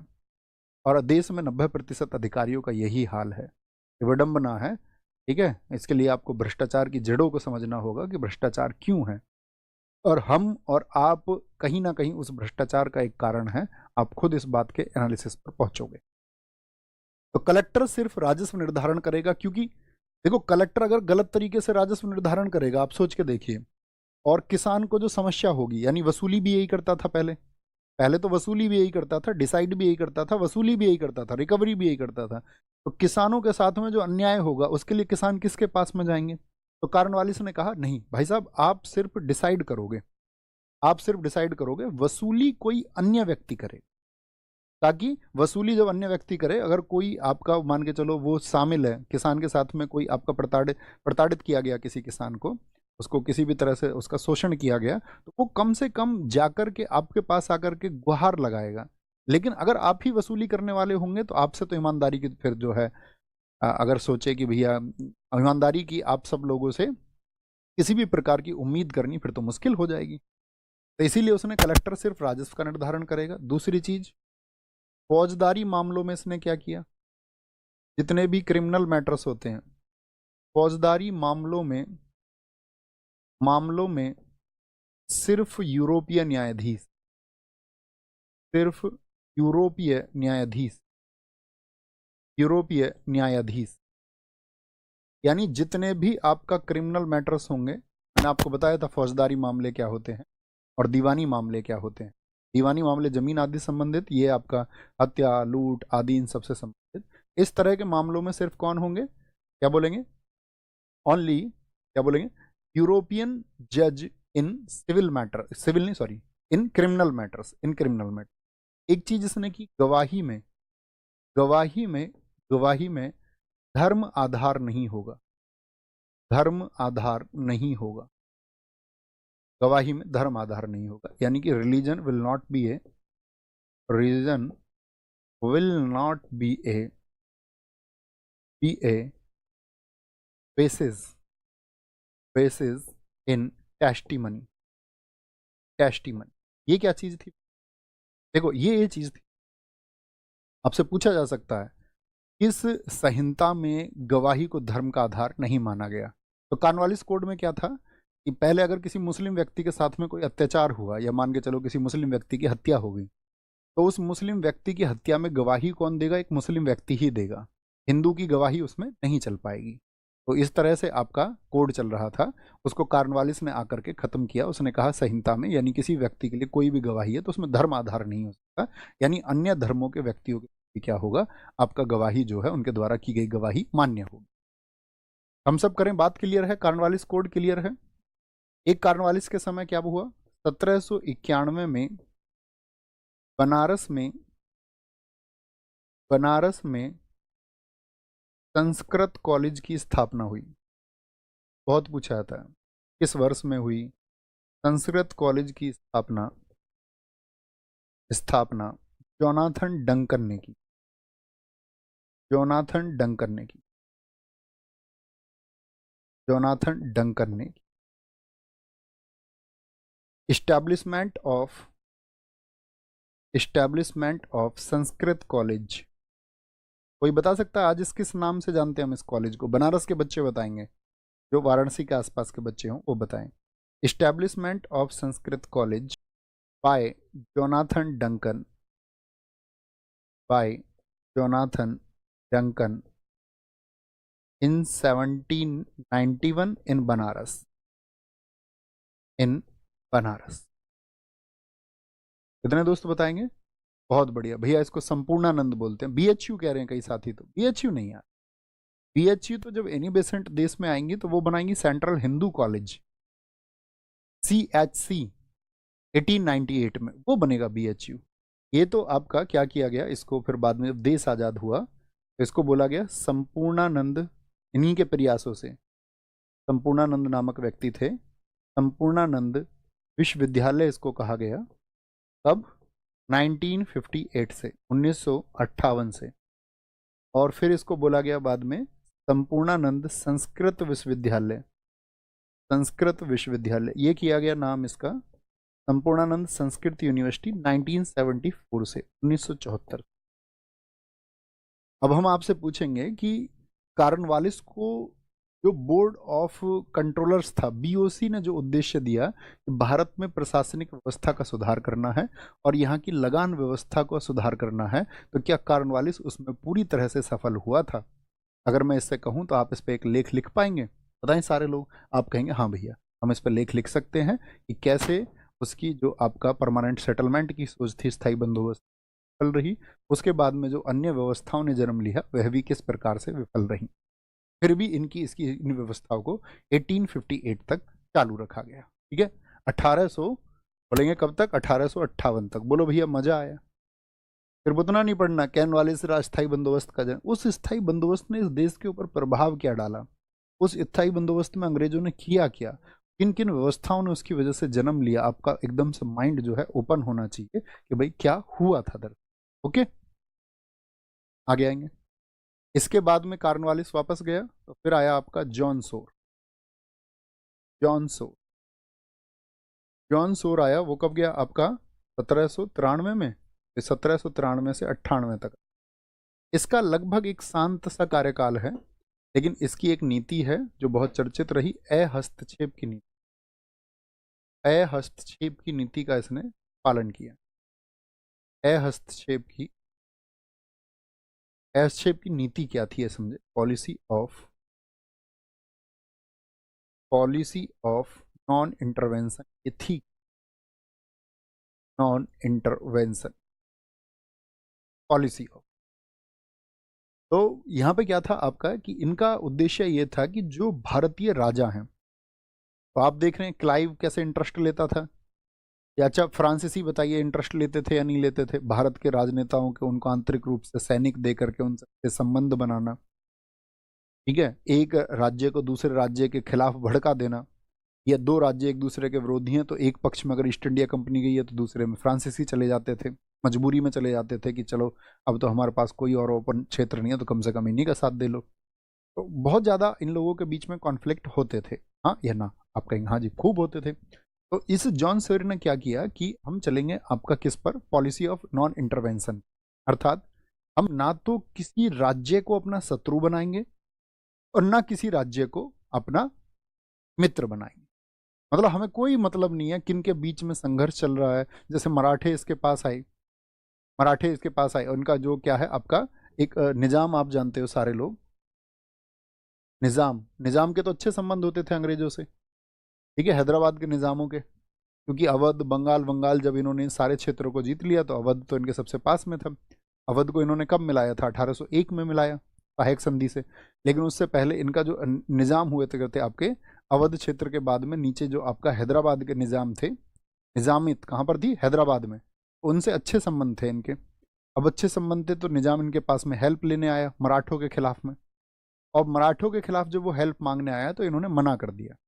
यानी जॉन सोर ने कह दिया कि भैया हमें कोई मतलब नहीं है, आपका आपस का मामला है, आपस में देखो हम, ठीक है। तो ये सारे लोग, अगर मैं ये कहूँ आपसे कि जो कॉर्नवालिस था, कॉर्नवालिस भी बहुत हद तक हस्तक्षेप की नीति को मानता था। बस उसने ये कहा था कि टीपू सुल्तान, भैया टीपू सुल्तान के खिलाफ तो इन दिनों में ये लड़ रहे थे। अब मुझे बताइए, आंगल मैसूर युद्ध चल रहे थे इस समय? नहीं, पहला हुआ 67 से 69, दूसरा हुआ आपका 80 से 84, और तीसरा कब हुआ था? 90 से 92। आप अगर भैया ये कह रहे हैं कि कॉर्नवालिस भी हस्तक्षेप की नीति का पालन करता था, तो इस समय पे कॉर्नवालिस था, तो फिर कैसे हो गया ये आपका युद्ध? कि यहाँ पर कॉर्नवालिस का ये कहना था कि ये हमारे लिए अत्यंत आवश्यक था, ये ना टाला जाने वाला क्षण था, मतलब इसको टाला नहीं जा सकता था, टाला नहीं जा सकता था, नहीं तो उसके अलावा उसने हस्तक्षेप की नीति का पालन किया। एक्सेप्शनल केस क्या है? सिर्फ तीसरा आंगल मैसूर युद्ध, लेकिन इसने इसको बनाए रखा। ठीक है, और इसके बाद में कौन आया? वेलेजली। अब मुझे बताइए चौथा आंगल मैसूर युद्ध कब हुआ था? भैया वो तो आपका वेलेजली के समय पर ही हुआ, और ये वो वेलेजली है, वेलेजली, वेलेजली का शासन है आपका 1798 से 1905 तक, 1798 से सॉरी 1805, 1905 में तो वो आ जाएगा आपका कर्जन। तो यहां पर क्या बोलेंगे, इसने क्या किया? इसने हस्तक्षेप की नीति का बिल्कुल पालन नहीं किया, और ब्रिटिश संसद ये देख रही थी। ब्रिटिश संसद कहती थी कि भाई हमारे जो लोग यहाँ पर कर रहे हैं ना वो अमानवीय काम है, इस तरह उनको इंटरवेंशन नहीं करना चाहिए, लेकिन ये लोग कहाँ मान रहे थे? वेलेजली एक सनक भरा आदमी आया इस देश में, इतना सनक भरा आदमी था, अगर आपसे कभी कोई पूछे कि ब्रिटिश साम्राज्य को बेशक क्लाइव ने स्थापित किया, लेकिन उस ब्रिटिश साम्राज्य को सबसे ज्यादा मजबूत किसने किया? तो मजबूत करने का काम किया वेलेजली। कैसे? वेलेजली को समझे। वेलेजली का सबसे इंपॉर्टेंट टर्म कौन सा था? सहायक संधि को इसने सहायक संधि को अपनाया, सहायक संधि को अपनाया। ही एडॉप्टेड द, और ये एक ऐसी संधि थी जिस भारत को एकदम से कमजोर कर दिया। He adopted the subsidiary policy. Subsidiary policy में पॉलिसी थी क्या? सहायक संधि थी क्या? मैंने आपको थोड़ा सा पहले भी बताया था, आज भी समझे। इस समय पर भारतीय नरेश थे या नहीं थे? नरेश का मतलब राजा। जितने भी भारतीय नरेश थे ये आपस में झगड़ा करते रहते थे, हाँ या ना? एक दूसरे के प्रति दुश्मन थे, एक दूसरे की सीमाएं जिससे मिलती थी, हमेशा खतरा रहता था कहीं दूसरा व्यक्ति इस पर कंट्रोल ना कर ले, हाँ या ना? बताएं। तो ये भारतीय नरेश क्या थे? ये भारतीय नरेशों से कहते थे कि भैया तुम एक सेना रखो, सेना रखो। सेना कौन देंगे? हम। सेना हम तुमको देंगे, और तुम हमको क्या दोगे इसके बदले में? पैसा दोगे। तो यानी कि भारतीय नरेशों को सेना देकर के उसके बदले में धन प्राप्त करना, यही क्या थी? सहायक संधि थी। आपको अपने पड़ोसी से बचना है तो एक मजबूत सेना की जरूरत है, और वो हम तुमको प्रोवाइड करेंगे।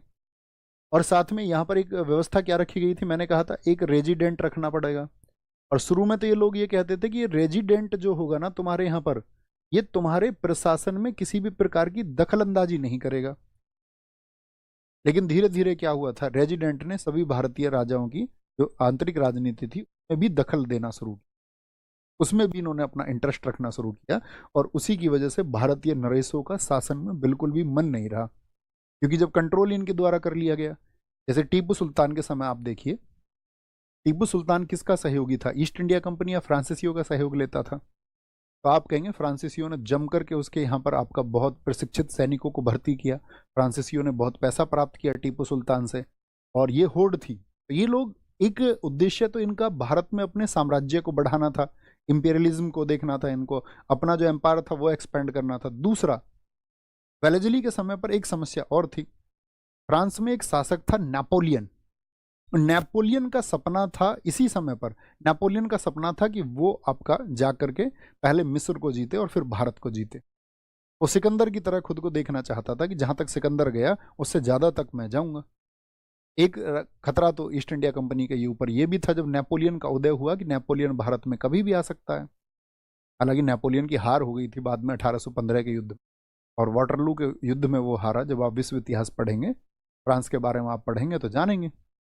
तो नेपोलियन का एक हमेशा खतरा बना रहा, इसीलिए इनके सामने उद्देश्य ये था कि भाई नेपोलियन अगर भारत में आएगा और फ्रांसीसी अगर उसकी मदद करेंगे, बेशक से फ्रांसीसी बहुत कमजोर हो चुके थे लेकिन व्यापार तो अपना कर ही रहे थे, तो इससे तो बहुत दिक्कत हो जाएगी ईस्ट इंडिया कंपनी को। तो उन्होंने क्या किया कि फ्रांसीसियों की मजबूती क्या है, तो उन्होंने देखा फ्रांसीसी जो है बहुत सारे राजाओं के यहाँ पर अपनी सेना रखे हुए हैं, क्योंकि ये जो सहायक संधि थी ना, ये डुप्ले इसका जनक है। डुप्ले ने इसकी शुरुआत की थी। डुप्ले कौन है? जनक है इसका। अभी भी आपसे पूछे कि who is the father of subsidiary policy, इसको शुरू किया डुप्ले ने, और फ्रांस की सेनाएं उसने राजाओं के यहाँ पर रखी थोड़ी थोड़ी। मैं पॉन की आदत को कंट्रोल नहीं कर पाया और मेरी लाइफ और मेरा कैरियर दोनों बर्बाद हो गया। सीखो पे ना एक शो देखा था, क्विट पॉन एडिक्शन। वहाँ तो पहले ये सीखो कि आपको पॉन एडिक्शन को कंट्रोल कैसे करना है। वो भी पैसा प्राप्त करता था, अंग्रेजों ने उसको रिप्लेस कर दिया। तो इसका एक फायदा तो ये हुआ कि उनका जो सबसे बड़ा अपोनेंट था, जो भविष्य में भी उनको दिक्कत दे सकता था, उन फ्रांसीसियों को उसने खत्म कर दिया। ठीक है, व्यापार से तो खत्म किया ही था आपका, या आपका संघर्ष में तो हराया ही था। तो यहां पर याद रख लेना, क्या बोलेंगे, क्या बोलेंगे इसको आपका क्या किया इसने, इस संधि की वजह से, लिखना, इस संधि की वजह से वजह से वजह से फ्रांसीसियों का प्रभाव खत्म हुआ, जो सेना में सब जगह थे। क्योंकि अब जब सेनाएं अंग्रेजों की पहुंच गई सब जगह पर, तो अब फ्रांसीसी थोड़ी एंटर कर सकते हैं। प्रभाव खत्म हुआ। ये बेचारे ड्यूटी वूटी करने के बहाने भर्ती होते थे फ्रांसीसी भी अंग्रेजों के, उनके भारतीय राजाओं के पास में, फिर धीरे धीरे उनसे बातचीत बढ़ाते थे। लेकिन जब वहां पर अंग्रेज सेनाएं बहुत बड़ी संख्या में पहुंच गई, तो फ्रांसीसियों की जो एंट्री है वो बहुत मुश्किल हो गई। ठीक है, बिकॉज ऑफ दिस, क्या बोलेंगे, द ये लिख सकते हैं हम इसको, एंड ऑफ द इफेक्ट, क्या बोल सकते हैं, एंड ऑफ इफेक्ट ऑफ फ्रांसीसीज because of subsidiary policy. Okay, अब क्या किया इसने, सबसे पहले किससे किया था, हैदराबाद से। हैदराबाद में जो निजाम थे, हैदराबाद से इसने सबसे पहले संधि की 1798 में। फिर आप लोग जानते हैं टीपू सुल्तान को इन्होंने संधि का प्रस्ताव भेजा था कब, जभी तो इन्होंने चौथा आंग्ल मैसूर युद्ध किया था, मैंने आपको बताया था। मैसूर और तंजौर, तंजौर यहाँ का राजा तो 40,000 पाउंड में ही मान गया था। 1799 में मराठा, आप सोचिए, जब अंग्रेज कलकत्ता को जीत चुके थे, यानी बंगाल में टेक ओवर कर चुके थे, तो उनके सामने दो बड़े शत्रु कौन कौन से थे, एक तो मराठा थे, और दूसरा कौन था आपका, और एक था आपका मैसूर यानी टीपू सुल्तान। यही दो तो थे। तो 4 आंगल मैसूर युद्ध इसीलिए इनको के खिलाफ लड़े, इनको हरा दिया। और फिर मराठा संघ को तोड़ने का काम किया गया दूसरे आंगल मराठा युद्ध के दौरान, जो कि लड़ा गया 1803 से 1805। मैंने आपको पहले ही बता दी घटना, कारण क्या था, नाना फडणवीस की मौत हो जाने के बाद में मराठे बट गए थे, और मराठे बट गए थे तो अब उनको जीतना आसान था, और अंग्रेजों को पता चला यही सुप्रीम टाइम है मराठा संघ को खत्म करने का।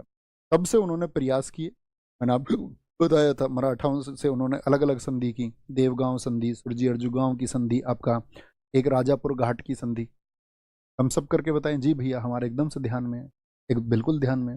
तो मैसूर और तंजौर को इन्होंने जो मिलाया आपका, यहाँ पर इन्होंने मराठाओं से साथ में भी, तो अवध, अवध को इन्होंने मिलाया 1801 में, सबको मिलाता चला गया ये। ठीक है, यानी कि इसके बारे में एक इतिहासकार है, मैं आपको बताऊं तो उनका नाम है, कहीं किनारे पे लिखना, उनका इतिहासकार का नाम है आपका SJ ओवन, सिडनी जे ओवन। सिडनी जे ओवन ने बड़ा शानदार सा स्टेटमेंट दिया है। उन्होंने कहा है, वेलेजली ने भारत में अंग्रेजी राज्य, लिखना है इस बात को, वेलेजली ने भारत में अंग्रेजी राज्य को अंग्रेजों के भारतीय राज्य में बदल दिया। कितना बड़ा स्टेट, यानी पहले भारत में अंग्रेजी राज्य था और धीरे धीरे वो क्या हो गया, अंग्रेजों का भारत राज्य हो। इतना बड़ा एक्सपेंशन इसने किया, और अवध को मिलाने के बाद में फिर किधर गया, ये मराठाओं की तरफ गया। और मराठाओं में सबसे संधि की, जैसे कि आपका पेशवा से इसकी संधि कब हुई, 1802 में। भोसले से इसकी संधि कब हुई, 1803 में। भोसले परिवार से 1803, और 1804 में इसको सिंधिया ने, होलकरों ने इसको नहीं माना था। पूछा जाता है किसने, कौन सा परिवार था जिसने मराठाओं का, जिसने सहायक संधि को नहीं आपका एक्सेप्ट किया था। अब ये जबरदस्त तरीके से, अंधाधुंध तरीके से भारतीय क्षेत्रों को अपने अंदर मिलाता जा रहा था। और इस समय पर ब्रिटेन का प्रधानमंत्री था विलियम पिट। विलियम पिट ने इसके कार्यों की जब समीक्षा की, या उसके पास जब रिपोर्ट पहुंची, ये तो भैया अपने एक्सपेंशन को लेकर के एकदम से पागल हो चुका है और उसको संपूर्ण भारत चाहिए, तो विलियम पिट ने इसके काम को कहा कि एकदम से गैर कानूनी, ये तो इलीगल काम है, इस तरह से तुम ऐसे कैसे कर सकते हो। और विलियम पिट एक अच्छा आदमी था, तो विलियम पिट ने इसको वापस बुला लिया। उसको वापस बुला लिया गया कि भाई इस तरह की लूट या इस तरह का जो गैर कानून कार्य है वो नहीं चलेगा। लेकिन तब तक तो इसने बहुत सारे क्षेत्रों को, या कहें कि भारत को एक बहुत मजबूत स्थिति में इसने पहुंचा दिया। भारत को मतलब क्या, भारत में ईस्ट इंडिया कंपनी को बहुत मजबूत स्थिति में पहुंचा दिया। क्या बोलेंगे इस समय पर, मुझे बताओ शेर मैसूर मैंने आपको बताया था कौन था, इसके टाइम पे था शेर मैसूर टीपू सुल्तान। तो टीपू सुल्तान को जब इसने हराया तो ये खुद को क्या कहता था, खुद को नहीं कहता था, मतलब हालांकि इसको तो कंपनी ने संज्ञा दी क्योंकि इसने इतना मजबूत किया ब्रिटिश शासन को, तो उन्होंने उसको बंगाल टाइगर का, लेकिन ये खुद को बोलता था। तो वह कौन सा गवर्नर है जो खुद को, आपको क्वेश्चन में तो लिखा भी मिल सकता, बंगाल टाइगर या बंगाल का शेर कहता था। ये कहता वो शेर मैसूर है, तो इधर बंगाल में आपका वेलेजली है जो शेर बंगाल है।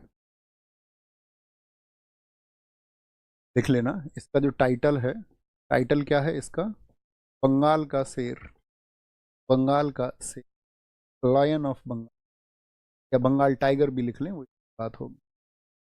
आगे इसके समय पर लिखना 1800 में फोर्ट विलियम कॉलेज की स्थापना हुई। बताएं भैया कहां पर है fort William college, fort William college की स्थापना,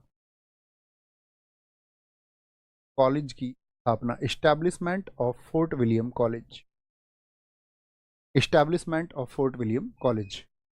क्या बोलेंगे यहां पर, यह बना था आपका कलकत्ता में, कलकत्ता में।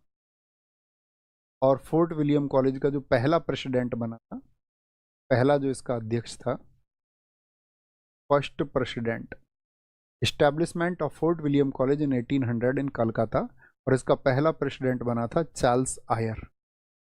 कौन बना था, चार्ल्स आयर।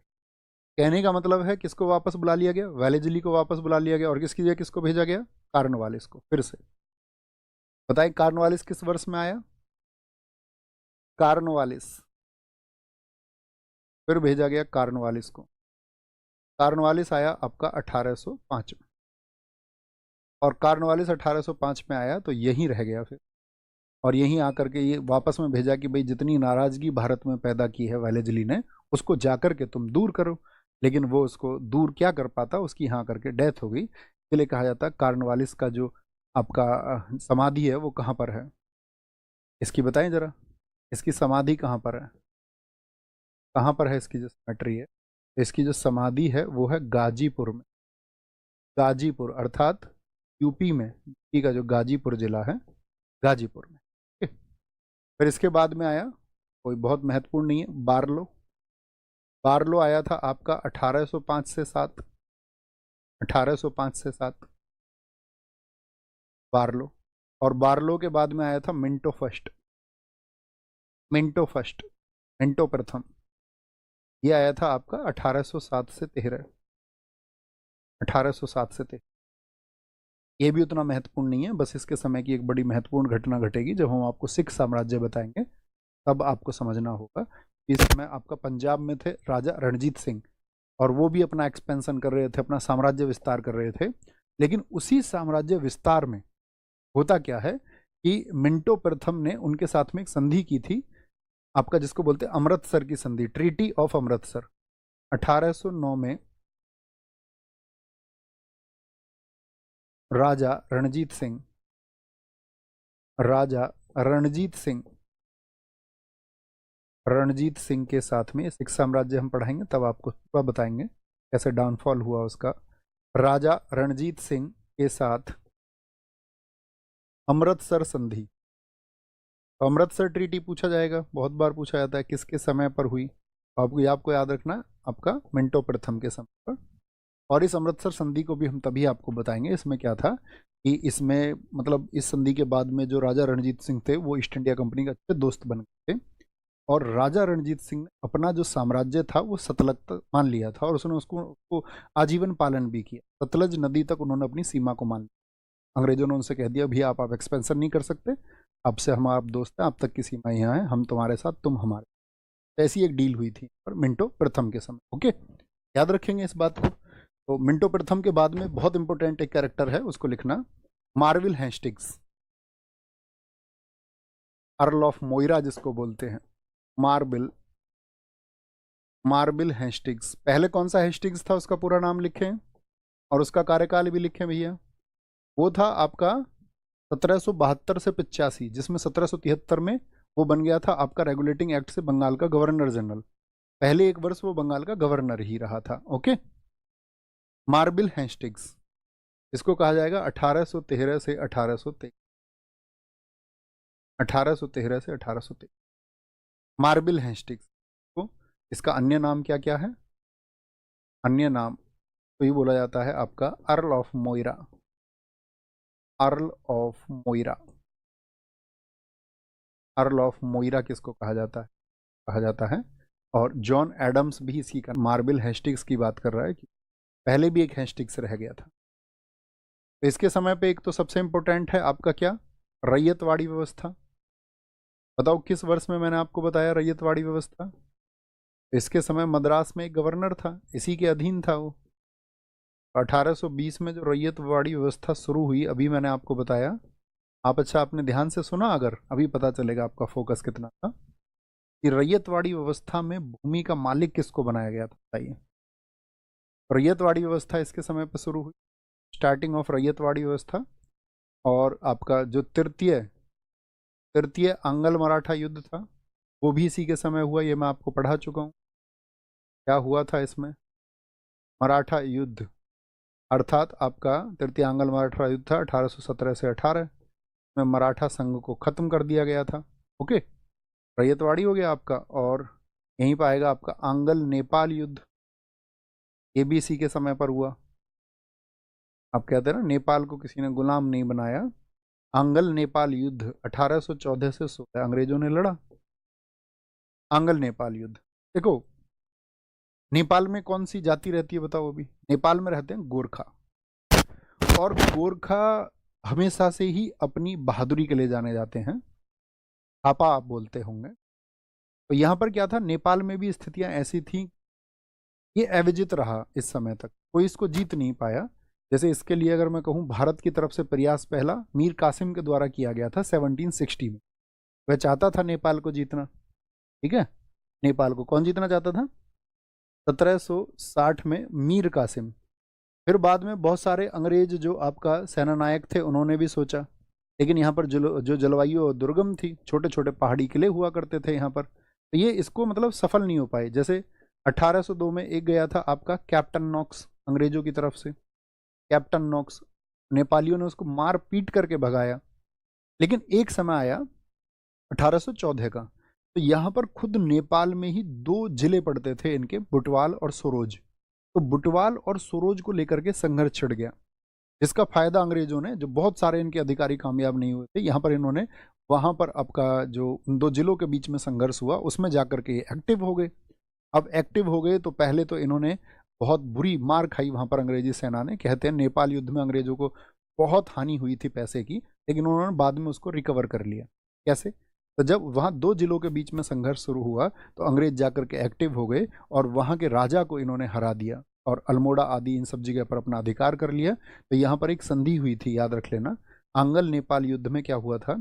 1815 में 28 नवंबर, अपने जन्मदिन के 4 दिन बाद में 28 नवंबर 1815 को हुई थी सिंगोली की संधि। आपको याद है ये जो बैच चल रहा है ये हमने किस दिन अनाउंस किया था?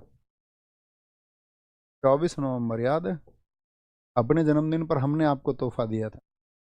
अपने जन्मदिन पर हमने आपको किताब नहीं बेची थी, अपने जन्मदिन में हमने आपको कोर्स नहीं बेचा था, अपने जन्मदिन पर हमने आपको तोहफा दिया था।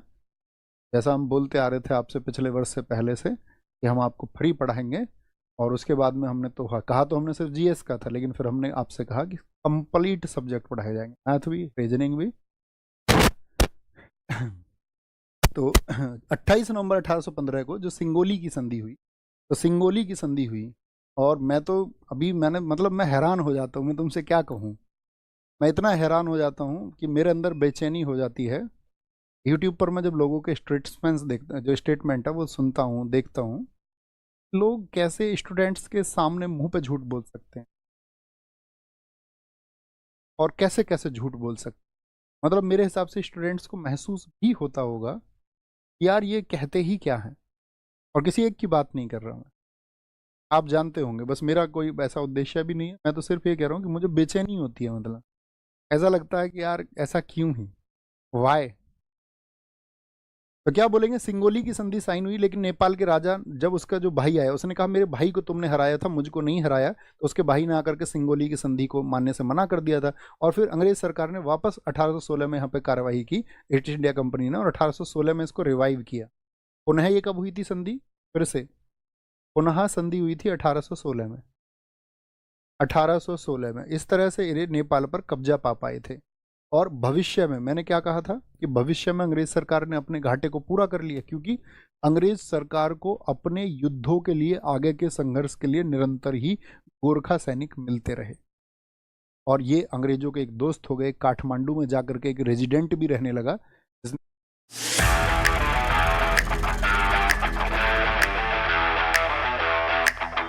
4 किलोमीटर 28 मिनट में, जिसने वहां की चीजों में आपका क्या बोलेंगे पार्टिसिपेशन शुरू किया था। तो इस तरह से अंग्रेजों ने नेपाल से भी अच्छे संबंध बना लिए थे और वहां से सैनिक प्राप्त करते थे, और जिसका भारत में संघर्ष के लिए वो बहुत इस्तेमाल करते थे। उस गोरखा जाति का उन्होंने खूब फायदा उठाया। ठीक है, तो ये सिंगोली की संधि किस किस के समय पर हुई, तो मार्बिल हेस्टिंग्स के समय पर हुई। मैंने कहा ना ये बहुत इंपॉर्टेंट है, इंपॉर्टेंट है। ठीक है, और इसी के समय पर क्या हुआ, इसी के समय पर पिंडारियों का दमन हुआ, सप्रेशन ऑफ पिंडारीज, पिंडारियों का दमन। एक मूवी आई थी सलमान खान की, आपने देखा हो तो, 1817 से 18। ठीक है, देखी थी पिंडारी, उसमें पिंडारी का कैरेक्टर दिखाया गया। तो पिंडारी का जो कैरेक्टर था, तो पिंडारी क्या थे, पिंडारी मतलब मिड इंडिया में रहते थे, मध्य भारत में। और पिंडारी कोई ऐसा मतलब संगठित समूह नहीं था, जगह जगह थे, लूटपाट करते थे। कभी अंग्रेजों को लूट लिया, कभी आपका किसी अन्य व्यक्ति को लूट लिया, कभी किसी को लूट लिया, कभी किसी को लूट लिया। तो अंग्रेजों के साथ इन्होंने खूब लूटपाट की। उनकी आपका छावनियों में पहुंच जाते थे एकदम से, 15 से 20 फीट का भाला रहता था इनके पास, भाले भाले भाले। अंग्रेज भी भाग जाते थे इनको देख करके, बड़ा खौफ था पिंडारियों का। तो ये जब आपका मार्बिल हेस्टिंग्स आया, इसको बड़ी चिंता थी और ईस्ट इंडिया कंपनी की तरफ से इसको आदेश मिले कि पिंडारी जो सिरदर्द बने हुए हैं मध्य भारत में, इनको निपटाया जाए। तो इसने 2 कैटेगरी बनाई और बड़ी सेना ली, 1,13,000 की सेना, और 300 तोप लेकर के पिंडारियों का दमन करने निकले। उत्तर की तरफ से तो खुद हेस्टिंग्स गया, और दक्षिण की तरफ से एक अंग्रेज अधिकारी था हिस्लोप, वो गया। तो ये दोनों अधिकारियों ने जाकर के एक ऐसा घेरा बनाया कि भैया ये पिंडारी बाहर निकल ही ना पाए, और इस तरह से आए दोनों तरफ से, और पिंडारियों का अंत हो गया। और इन वर्षों के बाद में कभी भी पिंडारियों का नाम सुनने मिला, और कहा लोगों ने कि पिंडारियों को भूल गए हैं। पिंडारियों का दमन हुआ। ठीक है, एक यहां पर याद रख लेना, 1822 आपको याद है महालवाड़ी प्रथा किसके समय पर शुरू हुई है, तो 1822 में महाल यानी कि किसानों के लिए 1822 में एक आया था बंगाल काश्तकारी अधिनियम। बंगाल काश्तकारी अधिनियम आया। कौन सी व्यवस्था आई थी कृषि की, बताएं भैया, अधिनियम आया, बंगाल काश्तकारी अधिनियम, अधिनियम आया। देखना इसमें क्या था कि जो ब्रिटिश सरकार थी, आपको मैंने बताया रैयतवाड़ी व्यवस्था में उसने किसानों को सीधे जमीन का मालिक बनाया, लेकिन साहूकारी व्यवस्था ने जन्म ले लिया। और साहूकारी व्यवस्था के जन्म लेने के बाद में क्या हुआ था, माहलवाड़ी व्यवस्था को लाया गया। तो अब किसानों के अंदर चिंता थी कि भाई हमारी जमीनों को ये हड़प रहे हैं।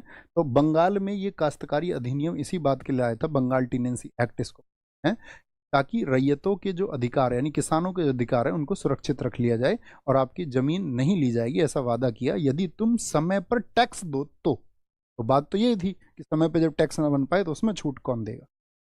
लेकिन अंग्रेज सरकार के अंदर किसी प्रकार की कोई दया नहीं थी, सिर्फ उनके अंदर था इंपीरियलिज्म, साम्राज्यवाद। तो बंगाली काश्तकारी अधिनियम किसके समय आया, इसी के समय पर आया था, याद रखेंगे। कोई दिक्कत कोई परेशानी इतनी बात में। इसके बाद में आया मार्विल हेस्टिंग्स के बाद में आपका एम हर्स्ट, उसको और नोट करना, ये लास्ट रहे। एम हर्स्ट, एम हर्स्ट, ये रहा आपका हेस्टिंग्स 23 तक, और ये रहा 1823 से 28 तक एम हर्स्ट। इसके समय की क्या महत्वपूर्ण घटनाएं, इसके समय की एक महत्वपूर्ण घटना को आप लिखना, और वो महत्वपूर्ण घटना है आपका, इसके समय पर हुआ था प्रथम आंग्ल वर्मा युद्ध। आज मुझे बताएं इस बर्मा को किस नाम से आप जानते हैं। पहले तो ये भारत का ही राज्य था, और 1935 के अधिनियम में मैंने आपको बताया 1935 एक्ट से जो आज का बर्मा है वो भारत से अलग हो गया 1937 में। एक्ट 1935, सेपरेशन कब हुआ है? 1937 में। और आज हम इसको म्यांमार के नाम से जानते हैं। भारत का ये एक हिस्सा हुआ करता था। तो बर्मा में क्या था आपका? प्रथम आंग्ल बर्मा युद्ध जो है इसको बोलेंगे 1824 से 26 तक ये चला। तो किसके समय पर हो गया ये? एमहर्स्ट के समय पर। अब ये युद्ध क्या था तो समझिए, क्योंकि देखो जो म्यांमार का राजा था, यानी कि जो बर्मा का राजा था उस समय, तो उसको बर्मा ही कहेंगे। बर्मा का राजा भी अपने क्षेत्र को बढ़ाता था, तो उसने अराकान जैसे क्षेत्र को जीत लिया। उसने मणिपुर और असम जैसे क्षेत्रों पर, आप नक्शे में देख सकते हैं ना दोस्त अपने में, म्यांमार कहाँ है, तो उसके पास में ही असम और मणिपुर भी है। तो इसने क्या किया? असम और मणिपुर को भी जीत लिया। तो इसने पहले तो आपका 1813 में आपका जीता मणिपुर को, फिर 1821 में असम को जीत लिया। अंग्रेज सरकार देख रही थी कि ये जो आपका मतलब ये जो आपका बर्मी शासक हैं ये अपना एक्सपेंशन कर रहे हैं, अपना साम्राज्य विस्तार कर रहे हैं।